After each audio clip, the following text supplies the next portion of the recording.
بسم اللہ الرحمن الرحیم۔ ایک جوان کی توبہ کا سچا اور حیرت انگیز واقعہ۔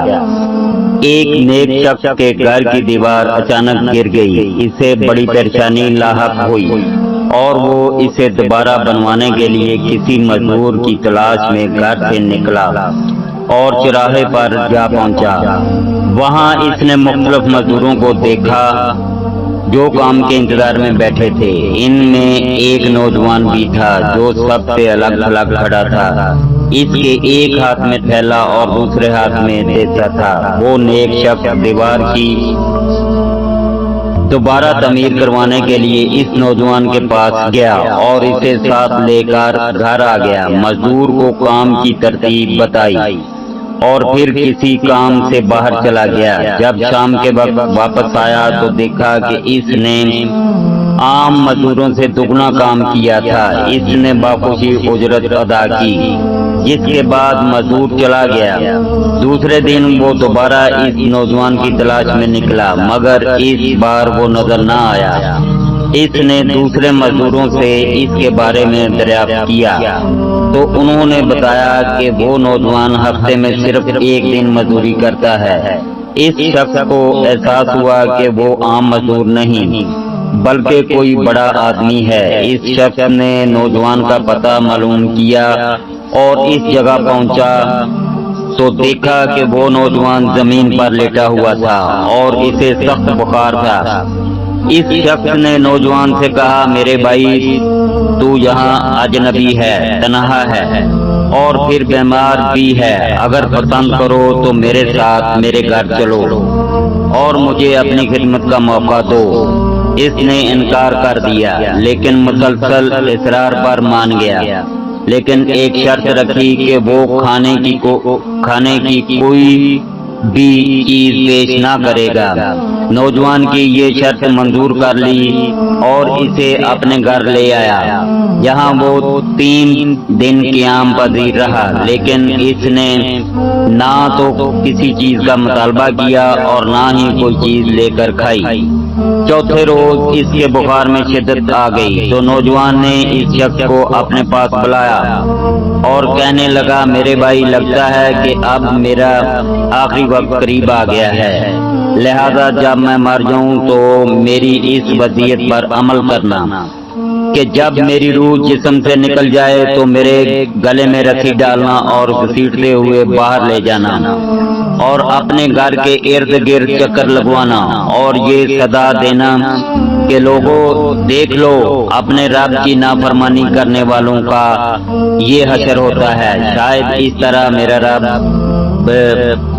مجھے معاف کر دے۔ جب تم مجھے غسل دے چکو تو مجھے انہی کپڑوں میں دفن کر دینا، پھر بغداد میں خلیفہ ہارون رشید کے پاس جانا اور یہ قرآن مجید اور انگوٹھی انہیں دینا اور میرا یہ پیغام بھی دینا کہ اللہ جل سے ڈرو، کہیں ایسا نہ ہو کہ غفلت اور نشے کی حالت میں موت آ جائے اور بعد میں پچھتانا پڑے، لیکن پھر اس سے کچھ حاصل نہ ہوگا۔ وہ نوجوان یہ وصیت کرنے کے بعد انتقال کر گیا۔ وہ شخص اس کی موت کے بعد کافی دیر تک آنسو بہاتا رہا اور غمزدہ رہا، پھر نہ چاہتے ہوئے بھی اس کی وصیت پوری کرنے کے لیے ایک رسی لی اور اس کی گردن میں ڈالنے کا قصد کیا تو کمرے کے ایک کونے سے ندا آئی کہ اس کے گلے میں رسی مت ڈالنا، کیا اللہ کے اولیاء سے ایسا سلوک کیا جاتا ہے؟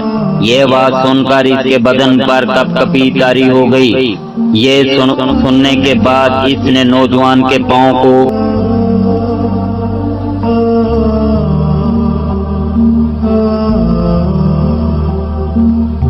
اٹھا دیا اور اس کے کفن و دفن کا انتظام کرنے چلا گیا۔ اس کی تدفین سے فارغ ہونے کے بعد اس کا قرآن پاک اور انگوٹھی لے کر خلیفہ کے محل کی جانب روانہ ہو گیا۔ وہاں جا کر اس نوجوان کا واقعہ ایک کاغذ پر لکھا اور محل کے داروغہ سے اس سلسلے میں بات کرنا چاہی تو اس نے جھڑک دیا اور اندر جانے کی اجازت دینے کی بجائے اپنے پاس بٹھا لیا۔ آخرکار خلیفہ نے اسے اپنے دربار میں طلب کیا اور کہنے لگا کیا میں اتنا ظالم ہوں کہ مجھے سے براہ راست بات کرنے کی بجائے رقیہ کا سہارا لیا؟ خلیفہ نے اس پیغام کے بارے میں دریافت کیا تو اس شخص نے نوجوان کی وصیت کے مطابق قرآن مجید اور انگوٹھی نکال کر خلیفہ کے سامنے رکھ دی۔ خلیفہ نے ان چیزوں کو دیکھتے ہی کہا یہ چیزیں تجھے کس نے دی ہیں؟ میں نے عرض کی ایک گارا بنانے والے مزدور۔ خلیفہ یہ سن کر رو پڑا۔ کافی دیر رونے کے بعد اس شخص سے پوچھا وہ گارا بنانے والا اب کہاں ہے؟ میں نے جواب دیا وہ مزدور فوت ہو چکا ہے۔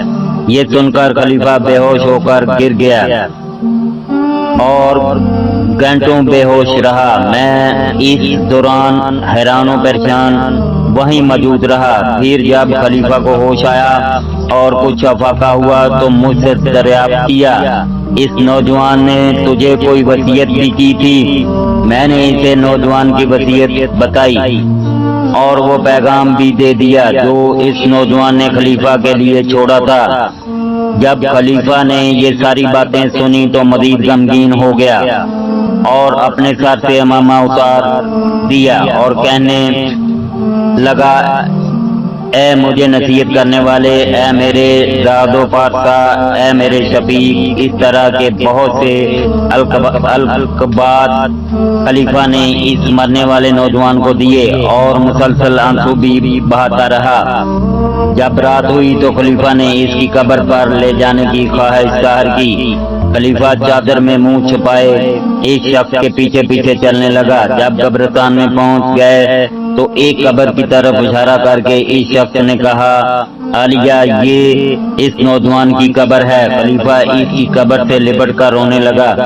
پھر کچھ دیر رونے کے بعد اس کی قبر کے سرانے کھڑا ہو گیا اور کہنے لگا یہ نوجوان میرا بیٹا تھا، میری آنکھوں کی ٹھنڈک اور میرے جگر کا ٹکڑا تھا۔ ایک دن یہ رقص و سرور کی محفل میں گم تھا کہ مقدم میں کسی بچے نے یہ آیت کریمہ تلاوت کی۔ ترجمہ کیا ایمان والوں کو ابھی وہ وقت نہ آیا کہ ان کے دل جھک جائیں اللہ کی یاد کے لیے؟ جب اس نے یہ آیت سنی تو اللہ کے خوف سے تھر تھر کانپنے لگا، آنکھوں سے آنسوؤں کی جڑی لگ گئی اور یہ پکار پکار کر کہنے لگا کیوں نہیں کیوں نہیں، اور یہ کہتے ہوئے محل کے دروازے سے باہر نکل گیا۔ اس دن سے ہمیں اس کے بارے میں کوئی خبر نہ ملی یہاں تک کہ آج تم نے اس کی وفات کی خبر دی ہے۔